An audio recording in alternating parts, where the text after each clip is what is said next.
waktu salat di tempat tinggi dan juga waktu berbuka puasa lah, waktu salat dia akan reflect juga pada waktu buka puasa.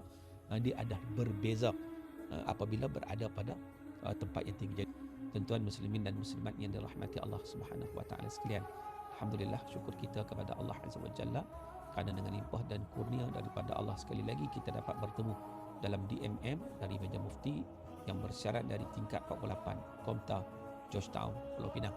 Dan pada kali ini tuan-tuan kita nak bicarakan isu falak dari sudut penentuan waktu solat di tanah tinggi dan juga bangunan tinggi.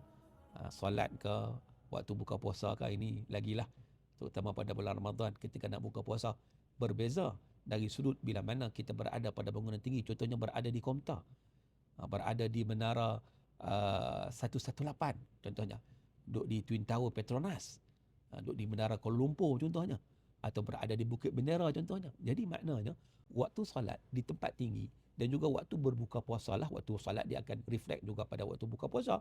Dia ada berbeza apabila berada pada tempat yang tinggi. Jadi di Jabatan Mufti ni kita ada satu bahagian nama dia bahagian falak. Bahagian falak ni dia mengkaji isu-isu yang berkaitan dengan waktu salat, penentuan arah kiblat dan seumpamanya. Maka dengan sebab itu, kalau mengikut kajian saintifik dan hukum, waktu solat di tanah tinggi dan bangunan tinggi telah disebut, dibincangkan dalam Mesyuarat Jawatan Kuasa Fatwa Negeri Pulau Pinang. Antaranya Mesyuarat Jawatan Kuasa Fatwa Negeri Pulau Pinang bilangan 1 2022 yang telah bersidang pada 16 dan 17 Februari 2022 memutuskan yang pertama sekali, penentuan waktu solat adalah berdasarkan kepada kedudukan semasa individu. Dia duduk dekat mana?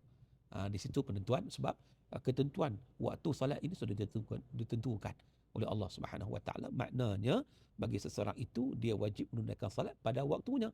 Kalau dia tunaikan salat sebelum waktu contohnya, maka tidak sah salatnya tersebut.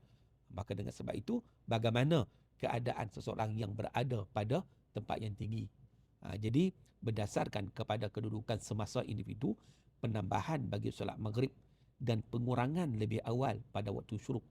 Yang pertama sekali, 1 minit untuk individu yang berada pada ketinggian 100 dan 200 meter, berada di tempat yang tinggi. Kalau dia berada pada ketinggian 100 meter atau 200 meter, maknanya 1 minit. Kalau maghribnya itu lebih lewat 1 minit. Kalaulah 200 meter hingga 400 meter, 2 minit. Kalau ketinggian 500 meter sampai 800 meter, 3 minit. Dan ketinggian 800 meter sehingga 1000 meter, 4 minit. Itu dari sudut kita kata jangka waktunya. Jadi contohnya berbuka puasa, dia berkaitan dengan waktu maghrib. Kalau dia berada di Komta,